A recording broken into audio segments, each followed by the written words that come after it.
চলো ভালো লাগবে চুলটা পরে। খেতে যাব খেতে ব্রেকফাস্ট। জানি অনেক লেট, আপডেট এডিট করতে টাইম লাগছে বস। তারপর আর কি ব্রেকফাস্ট সেরে নিলাম আমরা সবাই মিলে। যে যার পছন্দ মতন ব্রেকফাস্ট চুজ করেছিল সেদিন সকালে। তারপরে সবাই চলে গেলাম সমুদ্রে দাপাদাপি করতে।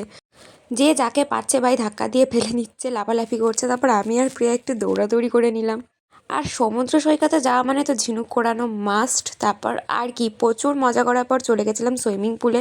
সুইমিং পুল থেকে উঠে সবাই মিলে নিজেদের কোমরটাকে দুলিয়ে নিজেদের ফ্লেক্সিবিলিটি চেক করে নিচ্ছিলাম। তারপর আমাদের লাঞ্চ চলে এসেছিলো, যেটা ছিল মিক্স রাইস আর চিলি চিকেন। এই সব কিছু খেয়ে আমরা বিকালবেলায় চলে গেছিলাম আবার সমুদ্রের পাড়ে, যেখানে সবাই সবার ফটো ক্লিক করতে ব্যস্ত ছিল, মজা করতে গল্প করতে ব্যস্ত ছিল।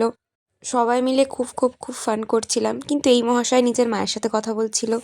আর তারপরে সমুদ্রের জল চলে এলো। তো দেখা হচ্ছে নেক্সট পার্টে।